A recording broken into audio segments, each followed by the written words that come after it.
Permita-se orar e nós seremos chamados à presença do Senhor.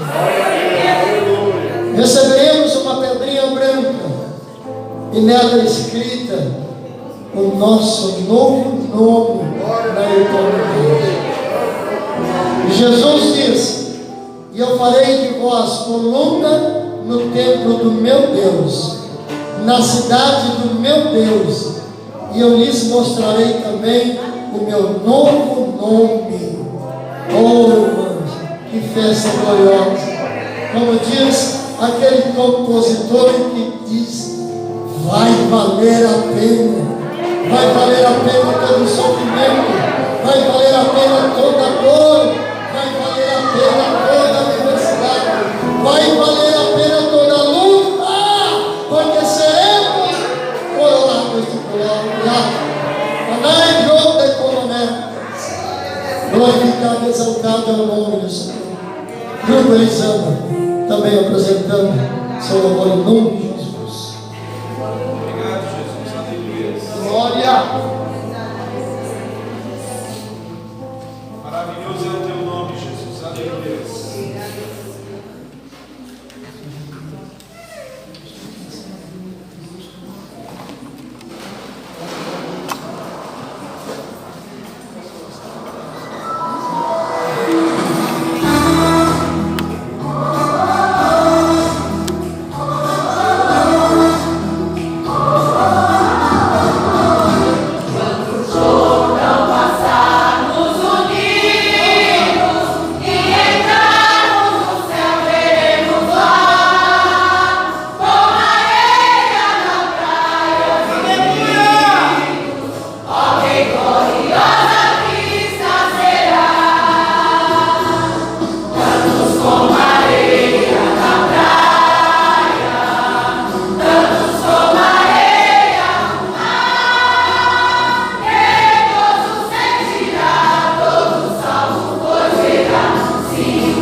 Vocês já pensaram, gente?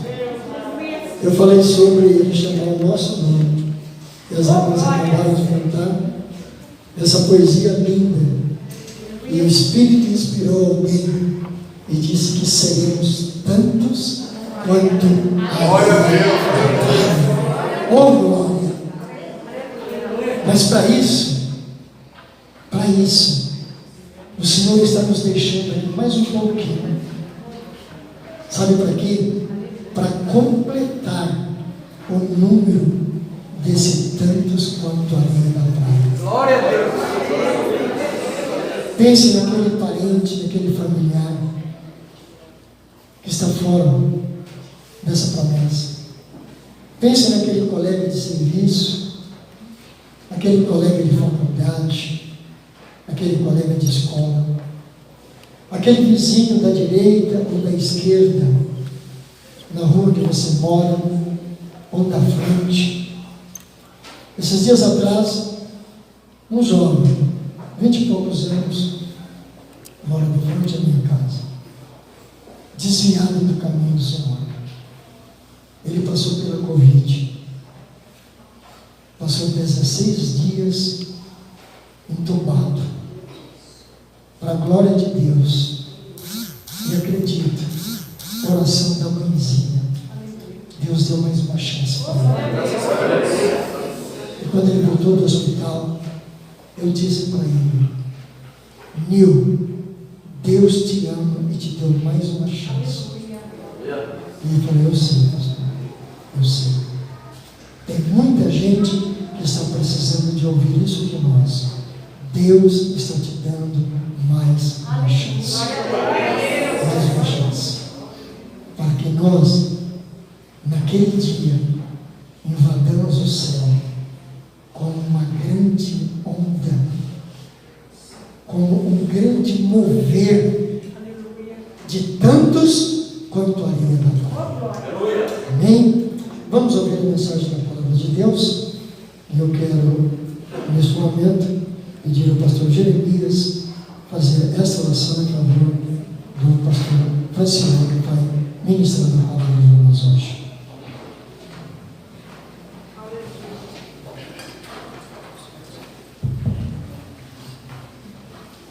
Meus irmãos, nós estaremos ouvindo a palavra de Deus e eu acredito que você tem falado ao Espírito Santo que fala contigo nesta noite. E por saber disto, nós estaremos intercedendo pelo pastor Franciel, a qual o Espírito Santo já tem colocado em seu coração uma mensagem. E que nós venhamos ser inteligentes para entender o que o Espírito Santo vem falar conosco nesta noite. Por favor, meu querido, me ajude em oração. Soberano e eterno Deus, mais uma vez, diante da tua presença, nós apresentamos a ti, ó Pai, o teu servo irá transmitir a tua palavra. E que sabemos, ó Deus, que a tua palavra já está ao coração do teu filho, e que o teu Espírito é aquele que pode nos fazer entender a tua vontade.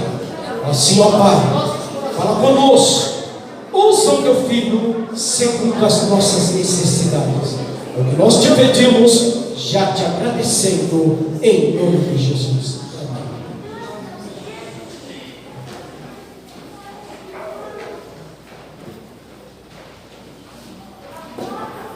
Pode ser, meus irmãos. Amém. Abram comigo a Bíblia de vocês.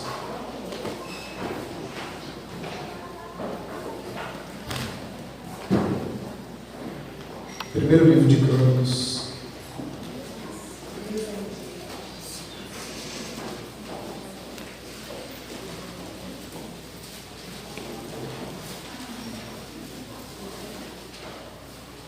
Capítulo 16.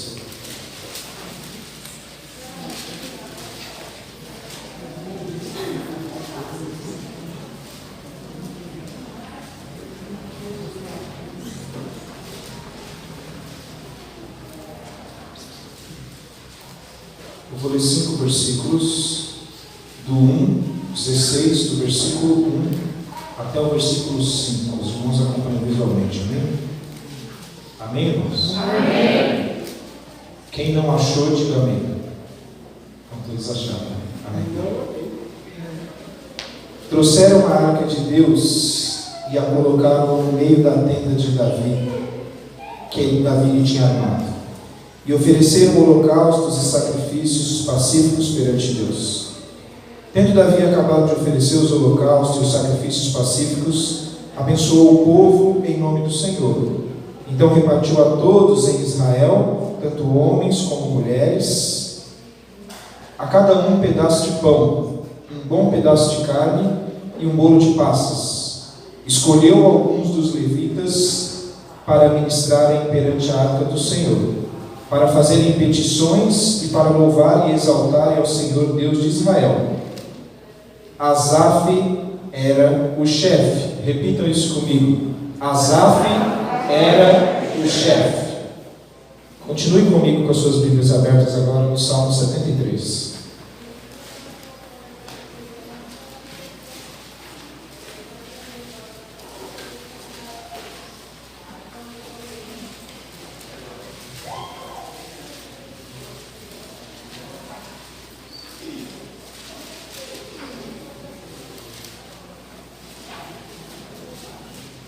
Salmo 73.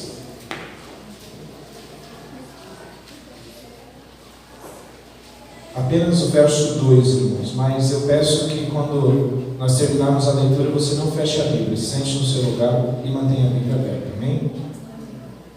Salmo 73, verso 2. Quanto a mim, os meus pés quase se desviaram, pouco faltou para que escorregassem os meus passos. Repitam esse verso comigo.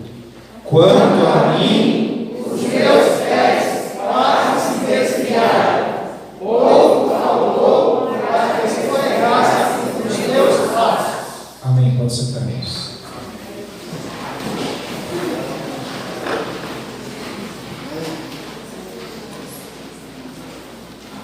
Nós estamos nessa noite, irmãos, diante de uma palavra. Essa palavra já estava no meu coração há algum tempo. E nas minhas orações eu falava para Deus que quando eu tivesse uma oportunidade de trazer a palavra para a igreja, essa seria a palavra. Como nós cremos que é o Espírito Santo que nos conduz, então eu acredito que essa seja a palavra que Deus tem para você essa noite. Mas estamos diante de uma pessoa, alguém muito conhecido, uma pessoa proeminente da sua época, uma pessoa que conhecia a casa de Deus, uma pessoa que sabia como ninguém como ministrar o louvor perante o Senhor, uma pessoa que era escolhida a dedo para fazer algo que Deus tinha colocado nas mãos dela e que desenvolvia isso com maestria. Não é à toa que nós acabamos de ver que ele era o chefe, ele que estava na frente do louvor. E nós vamos, acho que ter lá do Salmo 73 até o Salmo 85, se eu não me engano, são salmos de Asaf. Mas eu quero nessa noite falar com vocês um pouco sobre o perigo de nos afastarmos da igreja, ou como a igreja é necessária para que continuemos servindo ao Senhor. E falando de Asaf, ele estava todos os dias diante do Senhor, apresentando louvor, homem influente, homem conhecido, separado por Deus, com um dom dado por Deus, de prestar louvor ao Senhor e de adorar o Senhor. Não é muito distante pensar que Asaf era como um de nós, homem acostumado a estar escalado no templo para prestar um louvor, para prestar uma adoração. Mas a Bíblia vai dizer, e esse Salmo 73 que eu acabei de ler, o verso 2, é um desabafo de Asaf. O próprio Asaf escreve esse salmo dizendo que ele passou por uma situação, que ele passou por um momento de dificuldade, que ele passou por um momento em que ele olhou para si mesmo, e ele olhou para Deus, e de repente ele viu que não tinha uma razão para ele estar na casa de Deus. Asaf, ele começou a olhar para a sua vida e começou a comparar a sua vida com a vida de quem estava fora. E fazendo esse tipo de comparação, em algum momento ele vai dizer assim: olha, os meus pés quase escorregaram, quase que eu saio da casa do Senhor. E aí nessa noite, irmãos, eu queria falar sobre alguns dos motivos que levaram Asaf a pensar dessa maneira.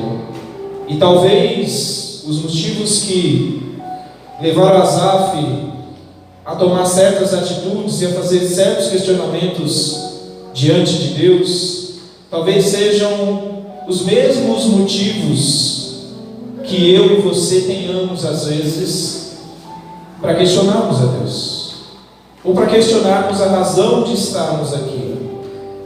Você já se perguntou, irmãos, por que você vem para cá todos os domingos?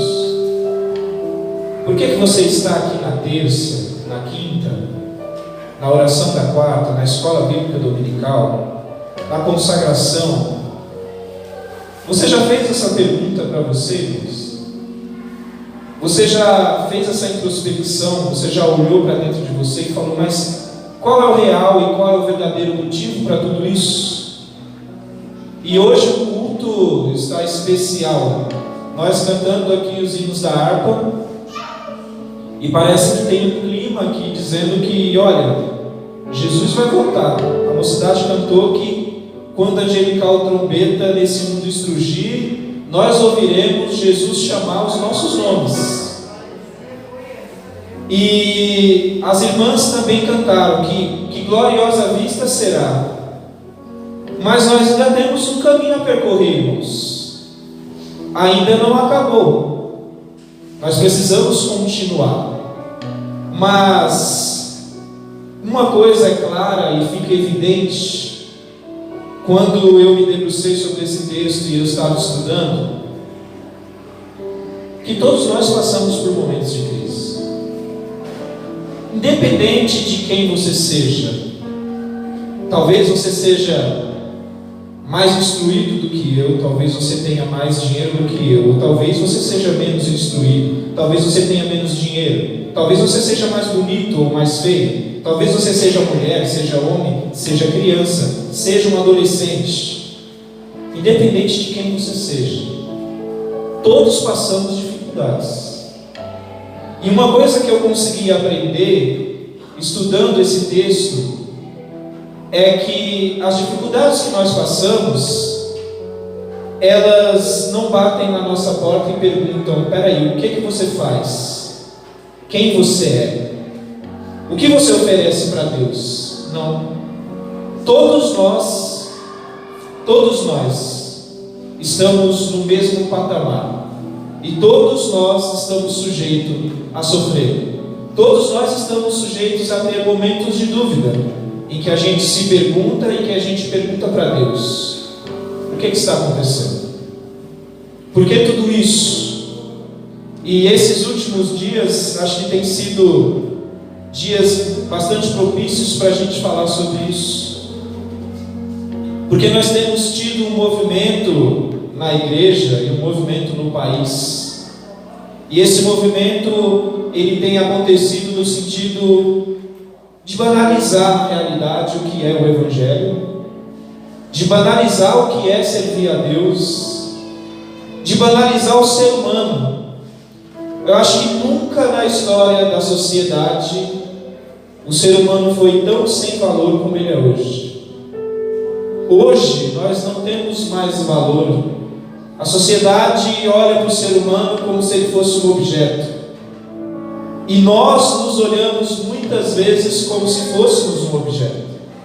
Mas na realidade Deus te escolheu antes que você nascesse. A Bíblia vai dizer que quando você estava ainda no ventre da sua mãe, Deus já tinha te escolhido. E Deus não te escolheu para fracassar. Deus te escolheu para esperar a volta dele firme. E esse ambiente, irmãos, que Asaf estava aqui, é um ambiente que eu costumo dizer que Asaf ele estava sendo tentado, num momento de tentação. Por que Asaf estava sendo tentado? Porque, em primeiro lugar, Asaf colocou o seu olhar nos ímpios e quem estava fora. E ele começou a considerar o que os ímpios tinham e o que ele tinha. E quando ele olha para os ímpios e vê o que os ímpios têm, ele começa a contemplar e ele faz uma comparação. Versículo 2 do Salmo 73 diz assim: olha, os meus pés quase se desviaram. Faltou pouco para que escorregasse os meus pés. Por quê? Porque eu tive inveja dos soberbos ao ver a prosperidade dos ímpios. A primeira coisa que Asaf faz é olhar para fora. Talvez muitos de nós, na atual circunstância, nós olhemos para fora. E a gente estava falando aqui esses dias na escola bíblica dominical sobre o sofrimento do cristão, sobre o porquê que um cristão sofre, por que ele padece necessidade, por que a nossa vida não é tão fácil, e por que como o salmista aqui, como Asaf, olhou para fora e ele conseguiu contemplar uma vida melhor sob a ótica dele.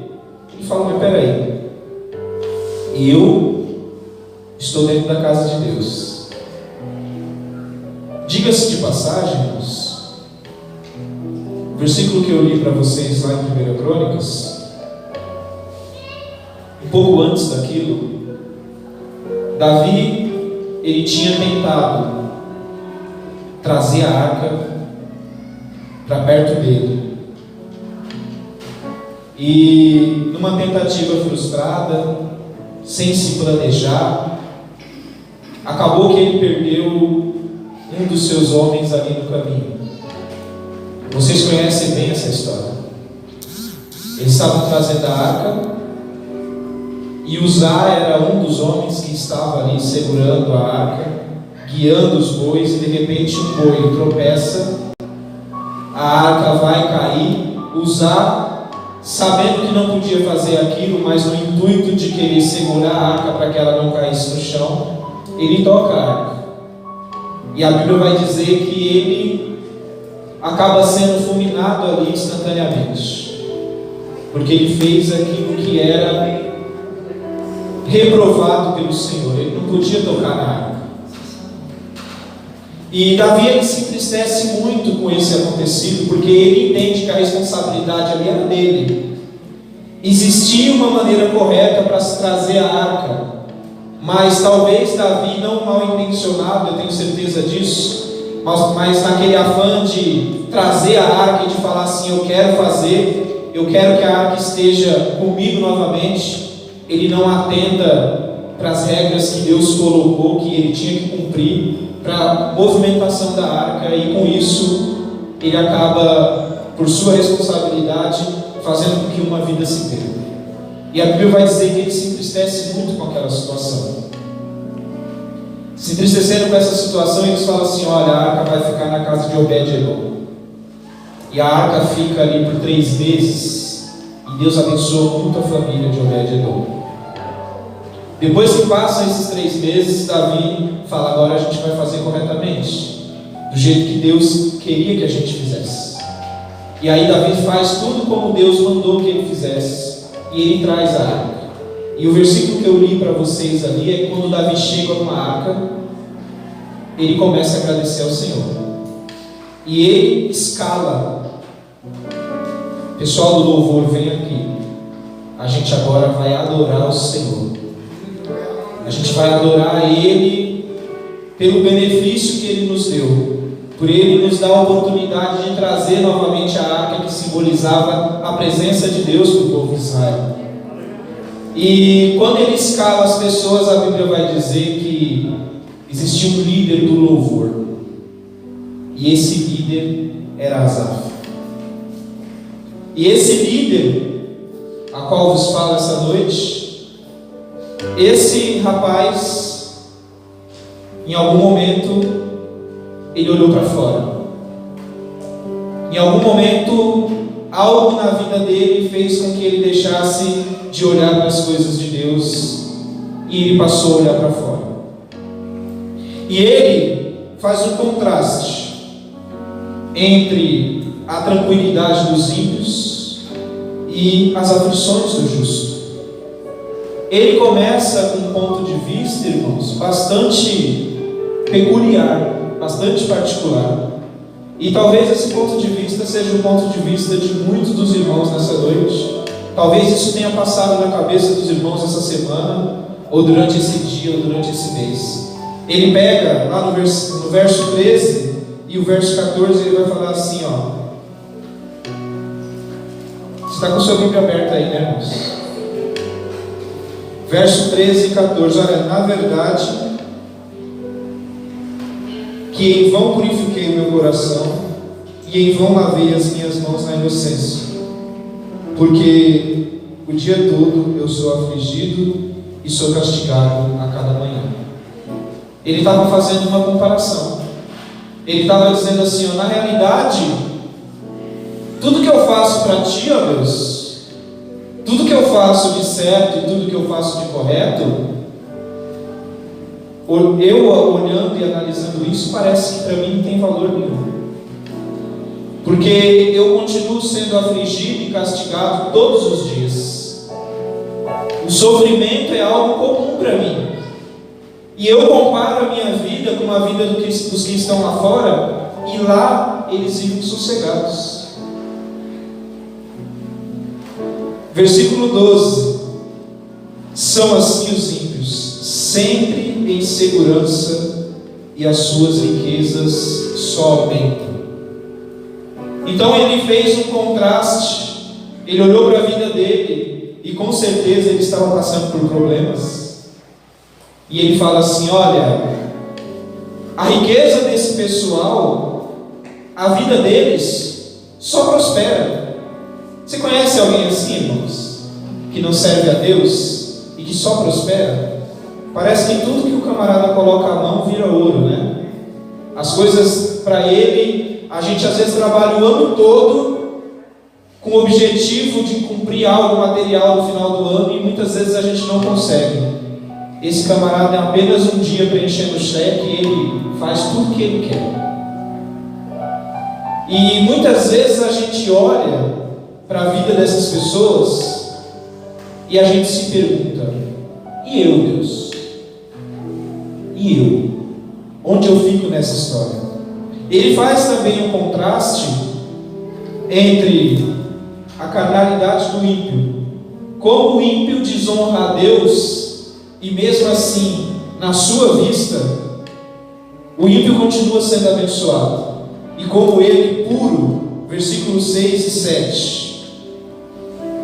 Portanto, soberba lhe serve de colar, vestem-se de violência como um adorno, os olhos deles são inchados de gordura, e não tem limites às imaginações do seu coração. Ele está falando aqui, eles não te honram de maneira nenhuma, Deus. De maneira nenhuma esse povo te honra. E mesmo assim a vida deles continua como se estivesse tudo certo. E aí eu lendo esse texto, eu comecei a olhar para a vida de Asaf, e a impressão que dá, irmãos, é que Asaf, ele confiava muito nele e no que ele fazia. Existe um louvor aqui que eu acho que todos os irmãos conhecem. O refrão desse louvor fala assim: segura na mão de Deus, segura na mão de Deus. ela te sustentará. É mais ou menos assim. Segue adiante e não olhes para trás. Segura nas mãos de Deus e vai. Muito bonito, irmão. Já cantei várias vezes, mas eu encontrei um erro nesse louvor. Porque talvez esse seja o mesmo erro que Asaf cometeu. Por muito tempo ele estava prestando algo que Deus recebia. Por muito tempo ele estava diante de Deus e ele era destacado no que ele fazia. Deus se agradava com o louvor daquele homem. Não é à toa que ele tem vários salmos na Bíblia. Mas em algum momento ele achou que ele era capaz de segurar nas mãos de Deus. Talvez esse tenha sido o erro dele. E eu, olhando para esse louvor, eu consegui compreender que na realidade nós não conseguimos segurar na mão de Deus, porque nós somos fracos. É Ele que tem que segurar nas nossas mãos. Porque quando Deus segura nas nossas mãos, nós estamos admitindo assim: olha, eu com a minha pouca força, na realidade eu não consigo, Deus, segurar. Se o Senhor não segurar nas minhas mãos, eu sei que eu vou soltar a tua mão em algum momento. E aí esse louvor podia ser assim: não segura nas mãos de Deus, mas Deus segura nas minhas mãos. E dentro desse cenário, onde Asaf pensou que ele estava segurando na mão de Deus, quando ele viu, ele estava desejando mais estar fora da igreja do que está dentro dela. E ele faz um contraste. Ele começa dizendo assim: ó, tudo que esse pessoal faz não presta. Ele fala da linguagem do pessoal, ele fala da maneira como as pessoas se comportam. Se você ler lá o Salmo, eu não vou ter tempo para ler versículo a versículo com os irmãos, mas ele vai falar assim: ó, de maneira geral, Deus, tudo que eles fazem é reprovado, tudo que eu faço é certo. Desde sempre eu tenho feito tudo certo. Desde sempre eu tenho observado os teus mandamentos. Parece que essa história a gente já viu na Bíblia, né, irmãos? De alguém que se apresenta para Jesus e fala assim: olha, o que eu tenho que fazer para te seguir, Jesus? Você cumpre todos os mandamentos desde sempre. Faço isso desde que sou criança. Então, pega tudo que você tem, vende e divide aos pobres, e depois me segue. Muitas vezes, irmãos, nós estamos dentro da igreja e nós temos a mania de achar que temos algum mérito, que eu faço, e se eu faço, Deus tem que fazer. Na realidade, Asaf estava pensando assim: eu estou diante da arca, conduzindo louvor a ti, Deus. É o louvor que o Senhor pede e que o Senhor recebe. Eu tenho me esforçado para fazer a tua vontade. Eu tenho me esforçado para fazer o que o Senhor quer. E mesmo assim eu olho lá para fora e vejo que a vida da maioria das pessoas que estão lá fora é muito melhor do que a minha. Parece que eles nem sofrem nada. E eu que te sirvo, sofro noite e dia. Mas Asaf estava com uma ótica errada. Asaf foi tentado a olhar as coisas por essa ótica. Mas, mudando a ótica e a visão das coisas, eu consigo compreender que quando nós estamos segurados pela mão de Deus, nós conseguimos deixar de lado o nosso eu, o nosso egoísmo, o pensar em nós mesmos. Nós conseguimos deixar isso de lado. Versículo 17, a visão de Asaf começa a mudar. E aí eu começo a pregar nessa noite a importância da casa de Deus. Existe um motivo para você estar aqui nessa noite. Deus te trouxe aqui por um motivo. Você não está aqui porque você não tinha nada para fazer em casa. Existe uma motivação maior, existe alguém que te trouxe aqui nessa noite. E o verso 17, Asaf questiona a Deus até o verso 16. Ele fala assim: olha, a minha vida não presta. Eu estou perturbado. Eu olho a vida das pessoas e eu não me conformo. Eu tenho inveja da vida boa que eles levam. Eu queria essa vida para mim. Eu queria ter o que eles têm.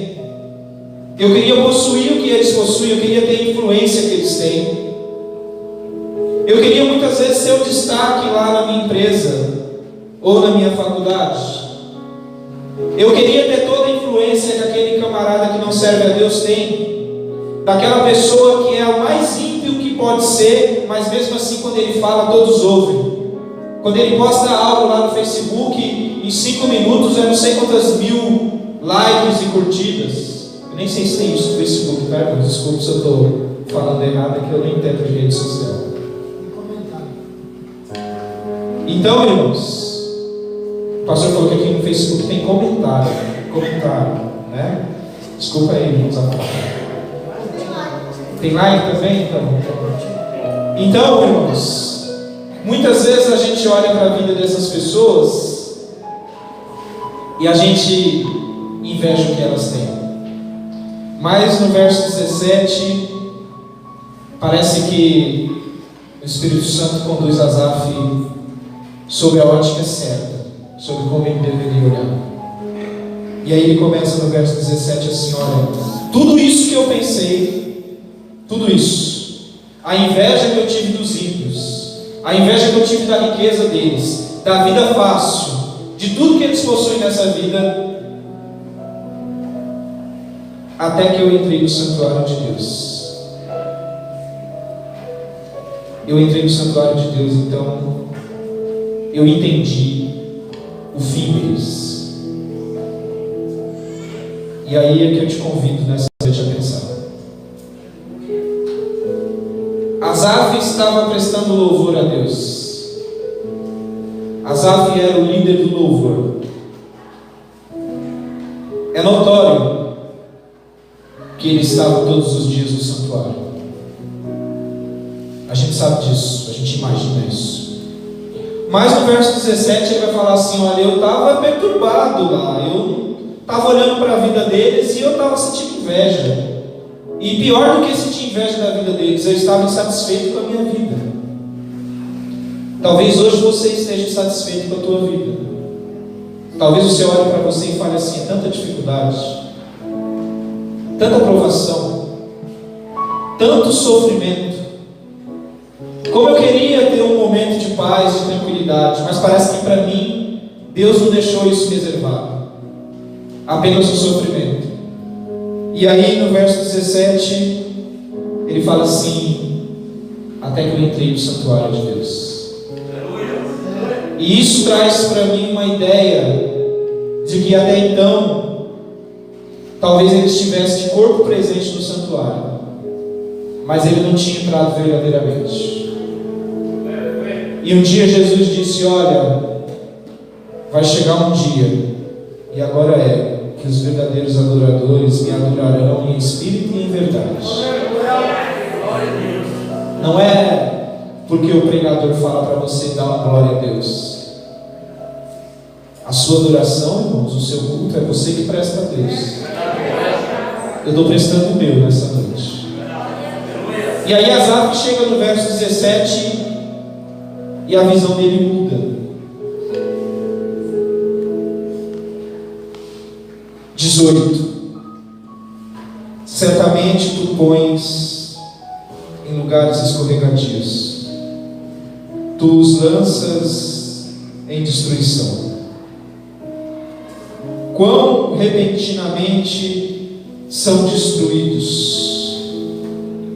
totalmente consumidos de terrores. Como faz com um sonho o que acorda, assim, ó Senhor, quando acordares, os desprezarás como fantasias. É interessante Asaf falar. Ele fala como se Deus estivesse dormindo. E todos nós sabemos que Deus não dorme. Asaf também sabia disso. Mas ele está usando uma linguagem aqui que ele quer dizer o seguinte: enquanto você está olhando para a vida de quem está lá fora, e você está vendo aquela vida que aparentemente é tão boa e tão perfeita, é como se Deus estivesse dormindo. Mas chega um momento que Deus acorda. Chega um momento que Deus acorda. E no momento que Deus acordar, o destino dessas pessoas está selado. E o salmista fala assim: olha, a vida deles era tão boa, há versos atrás, eu tinha inveja. Mas agora, quando eu entrei no teu santuário, verdadeiramente eu consigo perceber que na realidade eles não têm nada. Que o final da vida deles é destruição. Mas que eu continuo firme contigo. Eu continuo te servindo. Independente da situação. O salmista ele começa a olhar para a vida dele e ele fala assim: olha Deus, na verdade esse sofrimento que o Senhor faz eu passar não é nada. Porque eu tenho uma promessa maior. Porque o Senhor está comigo todos os dias. Esse sofrimento que eu passo, isso é bichinha. Covid, isso não é nada. Desemprego, tão pouco. Enfermidade, isso não é nada para mim. Hoje de manhã a gente estudou Filipenses 4,13. Posso todas as coisas naquele que fortalece. E Paulo ele fala uma coisa interessante. Ele fala assim: olha, eu aprendi a ter muito e a não ter nada. Eu aprendi a viver abastado, a padecer necessidade. Eu aprendi a ter fartura, mas também aprendi a ter fome. Sabe por quê? Porque todas essas coisas são detalhes quando a gente serve a Jesus. E quando o salmista ele entra aqui no santuário de Deus, ele começa a ver isso. Parece que o Espírito Santo começa a ministrar no coração dele: olha, o que você tem é bem melhor. E eu queria falar com vocês aqui sobre algumas coisas que o salmista vê rapidamente nesse tempo que me resta. O salmista vê 4 coisas principais. No verso 24, ele diz assim: olha, guia-me com o teu conselho, e depois me receberás na glória.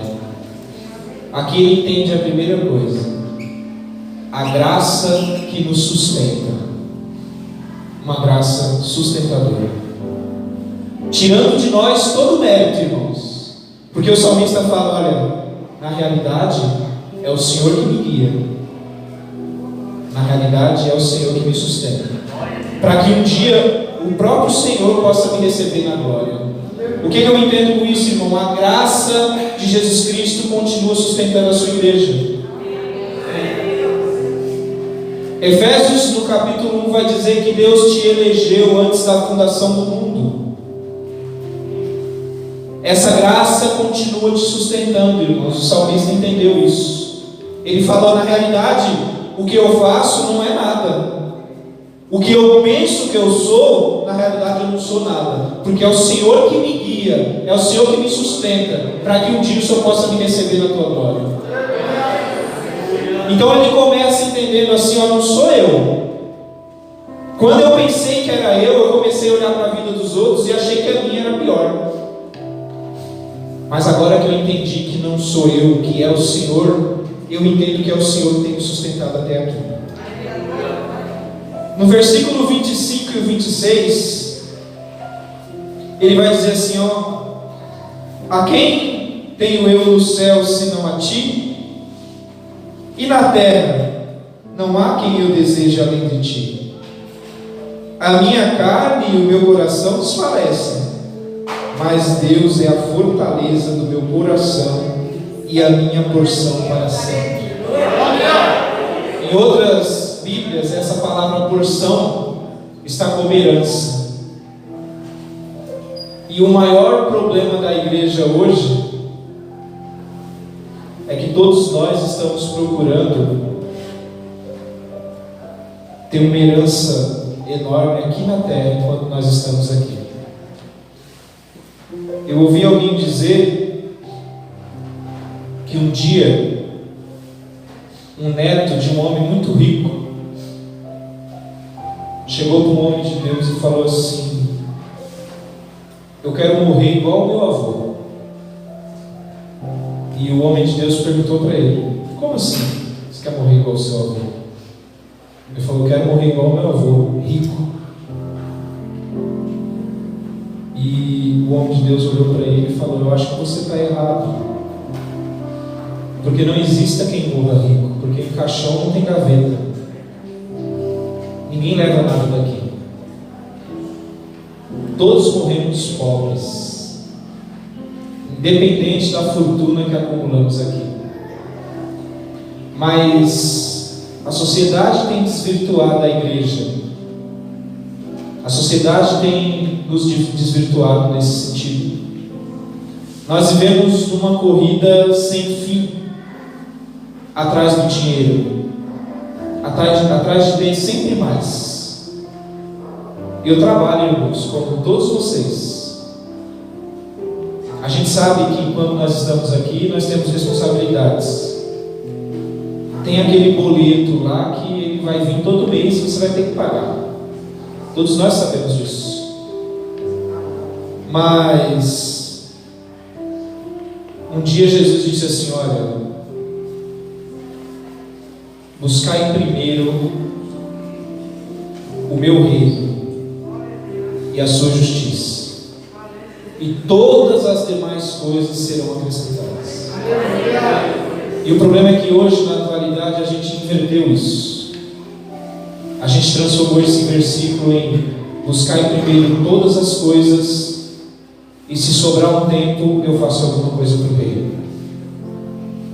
A minha vida é assim, a tua também eu acredito que seja. E nessa noite eu quero levar você a pensar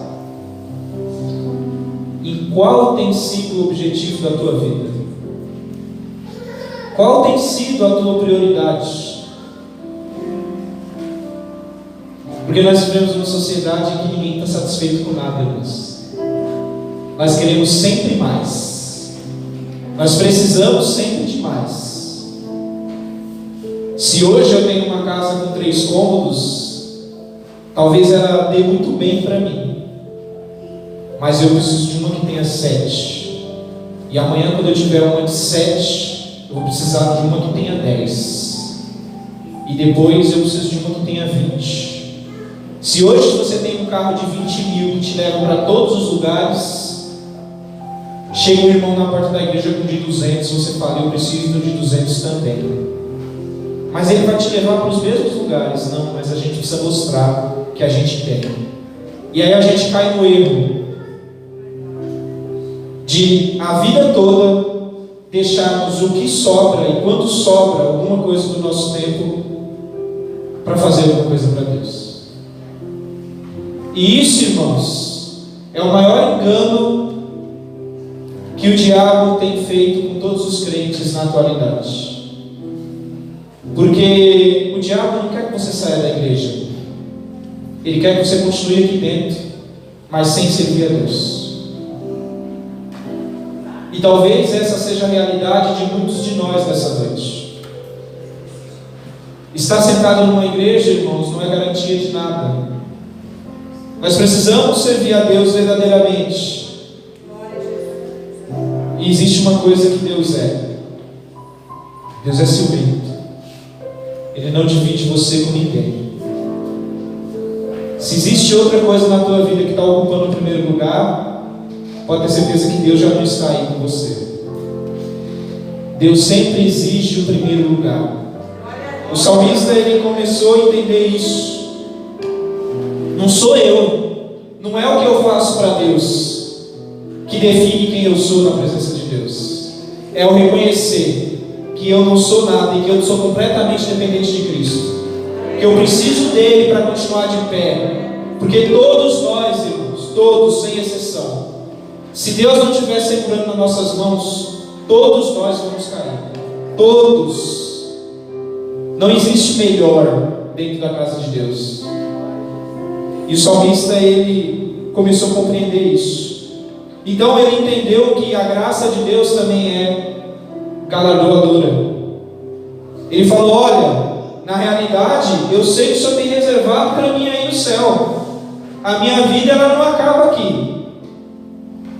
Não adianta eu olhar para a vida das pessoas e achar que o que eu faço, ou que o intuito da minha vida é igual do quem está lá fora. Não é igual, irmãos. Deus te chamou para algo diferente. Deus te chamou para servir a Ele. E servir a Deus exige renúncia. Renúncia de tempo. Prioridade. Eu costumo dizer que nós vivemos numa sociedade em que as pessoas falam assim: eu não tenho tempo. Todos, sem exceção. Não, eu não tenho tempo, irmãos. Minha agenda está cheia. Eu acordo, já tenho um monte de coisa para fazer. Eu vou dormir, ainda nem consegui terminar de fazer o que eu tinha para fazer nesse dia. Eu costumo dizer que tempo a gente sempre tem. Na realidade, a gente prioriza as coisas erradas. E Deus nessa noite quer prioridade na tua vida. Deus quer prioridade.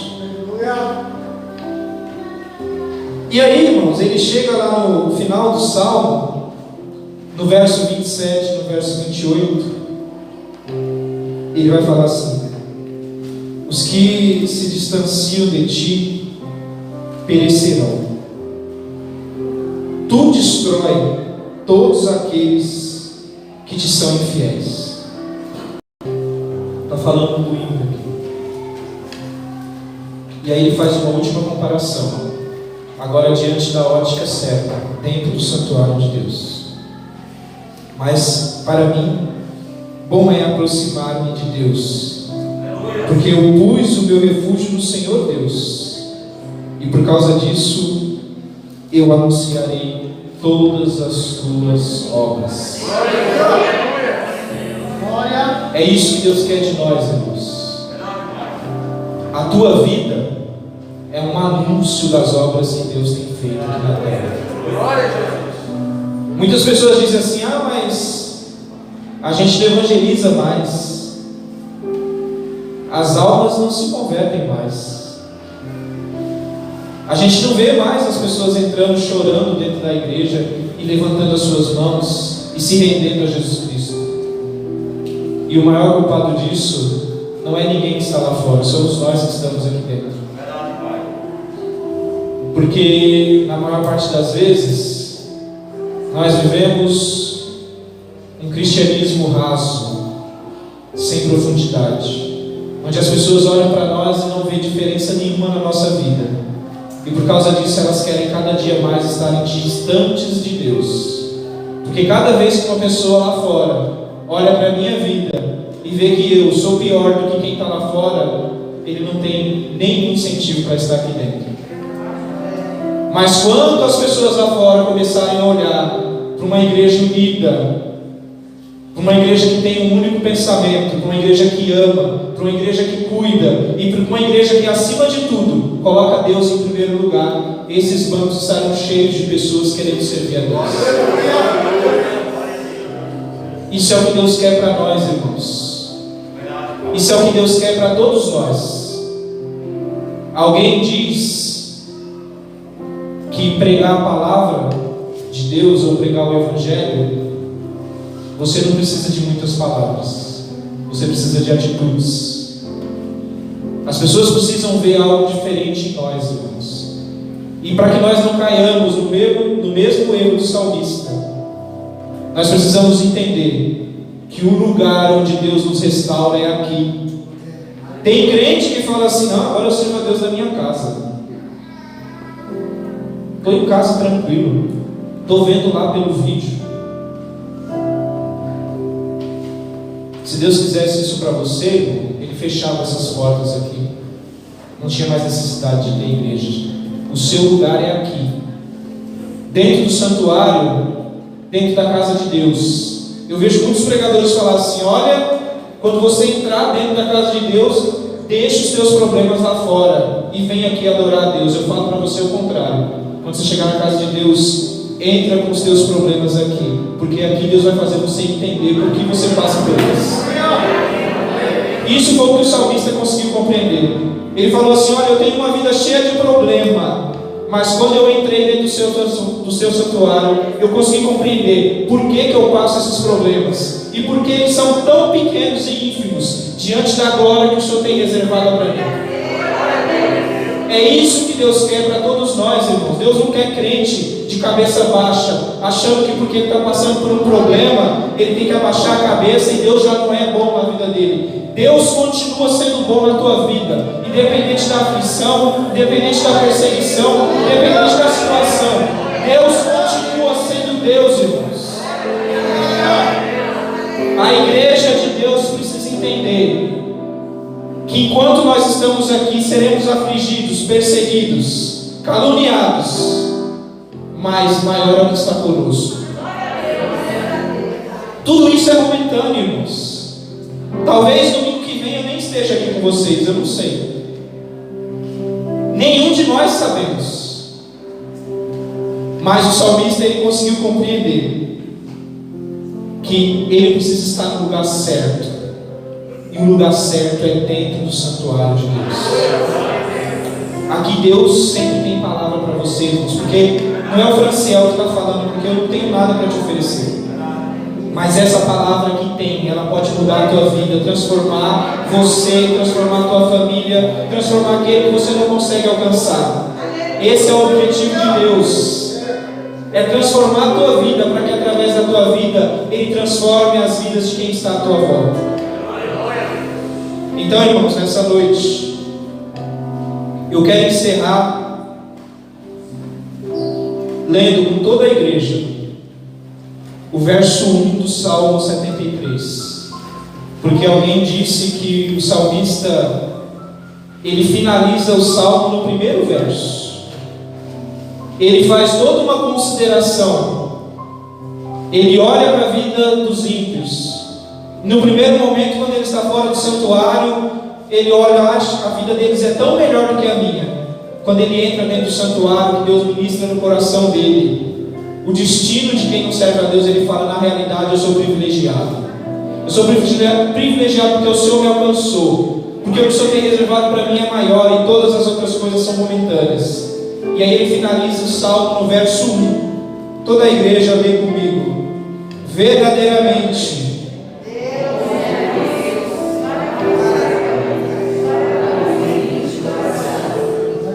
eu quero que vocês leiam de novo, porque eu não consegui compreender nada. Vamos lá. Verdadeiramente, bom é Deus para com Israel, para com os ímpios de coração.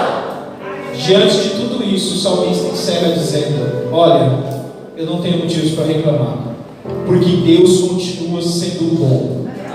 Deus continua sendo bom. Nessa noite, sai com isso na sua mente, irmãos. Independente da tua situação, Deus continua sendo bom. Antes de entregar o microfone, eu queria louvar o 469 de novo. Pastor, o senhor me ajuda? Presta sua água para mim. Tem água aqui, direito? Quem tem água? O senhor tem água? Aleluia, Deus Senhor. Louve comigo, irmãos, nessa noite, porque essa é a nossa esperança. Não desanime por provações e por aflições momentâneas, porque Jesus está voltando, e o mais importante Ele já conquistou para nós. É um direito de estar com Ele eternamente. Aleluia. Salve a Deus, aleluia. Deus Senhor. Quando angelical trombeta deste mundo explodir, ouve comigo, irmãos. O meu nome ouvirei Jesus chamar, pois ele veio na promessa e Deus vai cumprir.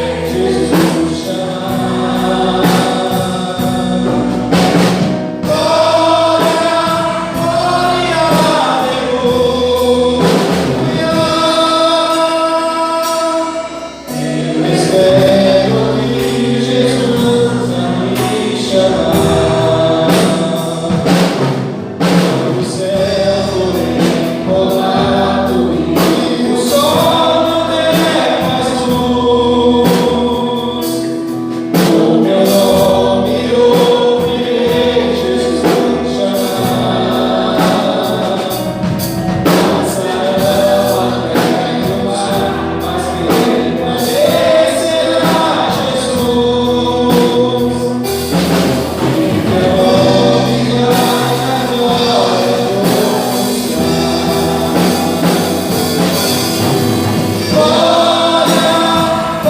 Cristo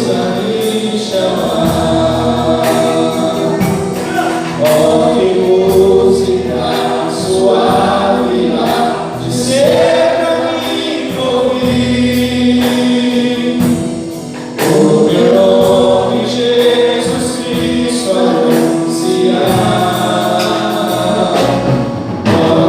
glória,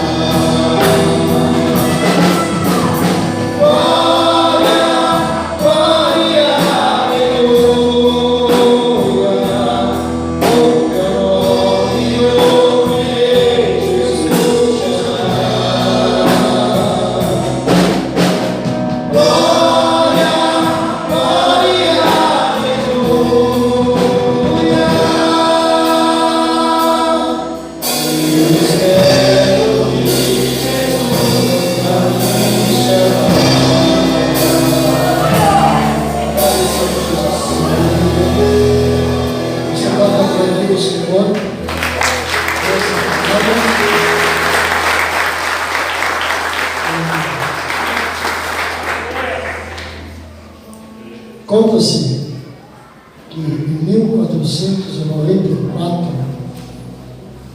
o Duque de Milão contrata Leonardo da Vinci para pintar um mural no refeitório do convento em Milão, e que ele pintasse a Grande Ceia. É um dos quadros mais famosos e mais vistos até hoje. E ele pintou esse quadro na parede do refeitório, isso em 1494.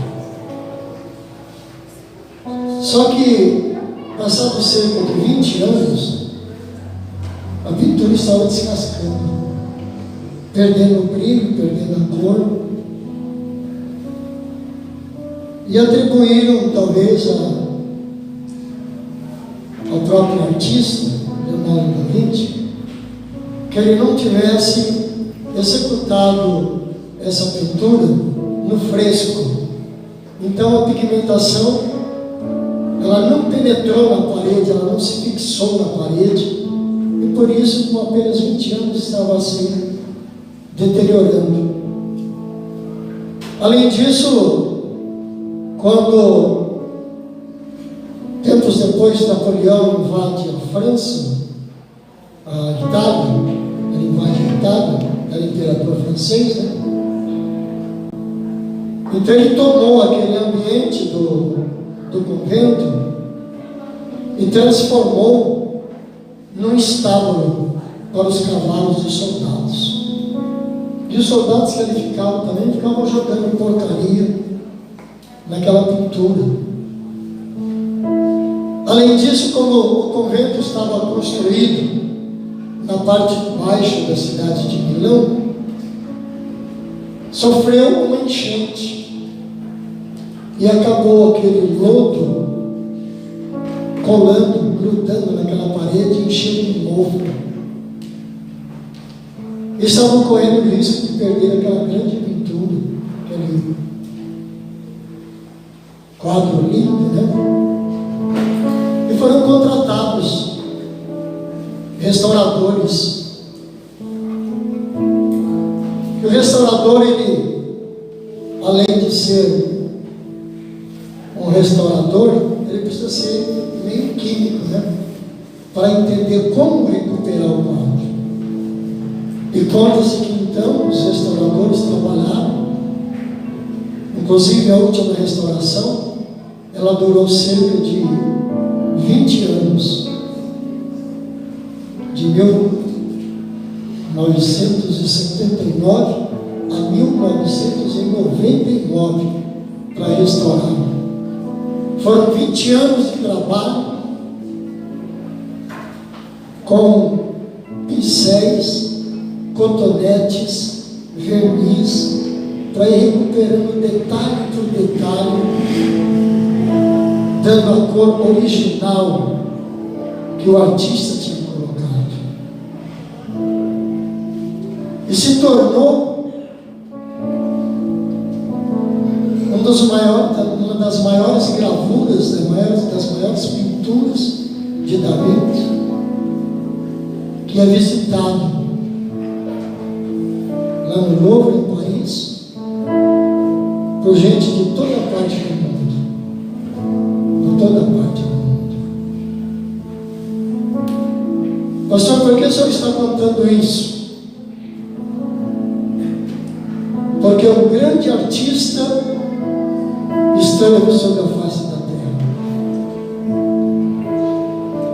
E ele veio restaurar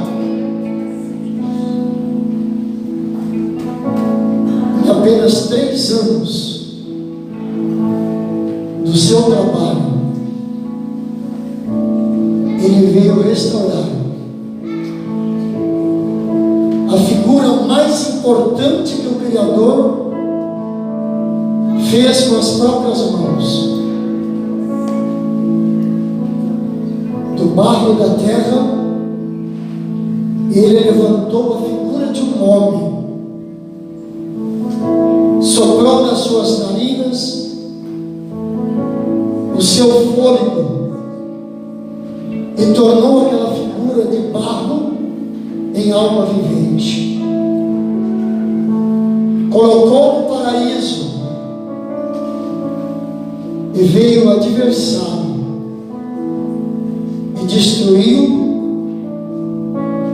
aquele ser que fora feito a imagem e semelhança do próprio artista Deus. Mas aí veio Jesus Cristo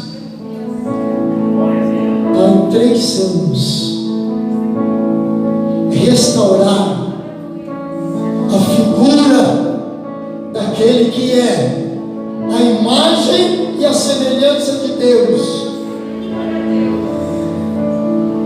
cujo clímax da restauração foi a cruz do Calvário. E hoje Deus traz essa palavra pela boca do seu servo, pastor Franciel,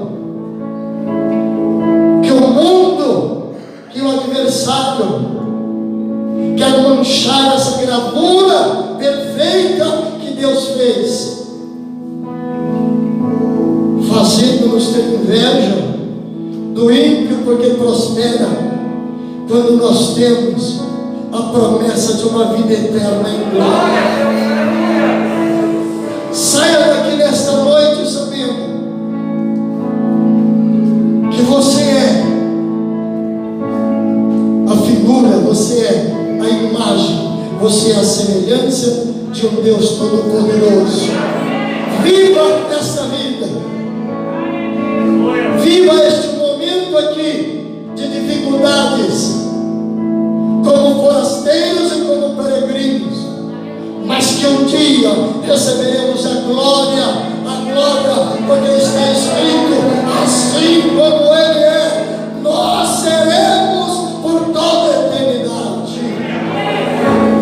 Aleluia. Eu gostaria de saber se nessa noite tem alguém aqui que tenha alguma dúvida a respeito dessa promessa. E se você tiver alguma dúvida, eu tenho uma boa notícia para você hoje. Você entrou no santuário. Talvez nessa noite, antes de vir para cá, você possa ter pensado: eu fico em casa e vejo depois o culto que aconteceu através do canal do YouTube, ou eu vou para a igreja. E o Espírito te trouxe para que você seja restaurado na tua vida espiritual.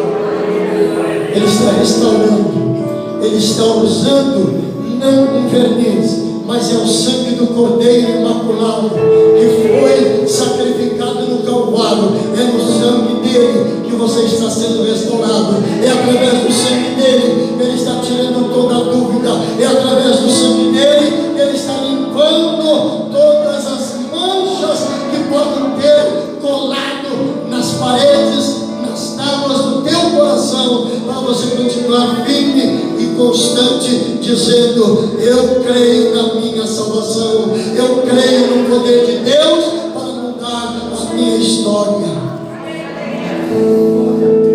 Saia daqui nessa noite, crente.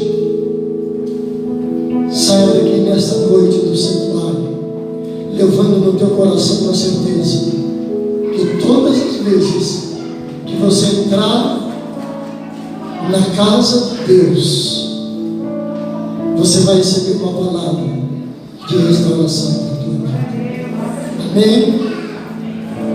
Eu quero louvar a Deus pela vida de cada um dos irmãos e irmãs, jovens, crianças, obreiros, músicos, todos nós, pessoal do som, todos. Desejar a vocês uma semana de bênção e de vitória, e convidá-los a não perder, na medida do possível, nenhum dos trabalhos da semana. Terça-feira, no nosso culto de ensinamento. Quarta-feira, aqui na oração em favor de famílias que estamos aqui orando. Quinta-feira, na campanha da vitória com as irmãs. Jovens aqui na palestra. Pais, acompanhem. Vejam o que seus filhos estarão recebendo e apoiem a eles para uma vida cristã saudável. E no domingo, consagração, escola bíblica dominical, mais uma ministração da palavra de Deus, e à noite o nosso grande culto de louvor e adoração a Deus. Amém, queridos? Que diremos, pois, estas coisas? Se Deus é por nós, Ele será contra nós. Tudo posso naquele que me fortalece. E a vitória é nossa pelo sangue de Jesus. Que a graça do nosso Senhor e Salvador Jesus Cristo, que o amor de Deus, nosso Pai Celestial, que a comunhão e as doces consolações do Santo Espírito seja sobre todo o povo de Deus, e assim permaneça hoje e sempre. Todos dizem amém. Deus abençoe a todos em nome de Jesus. Amém. Bênção.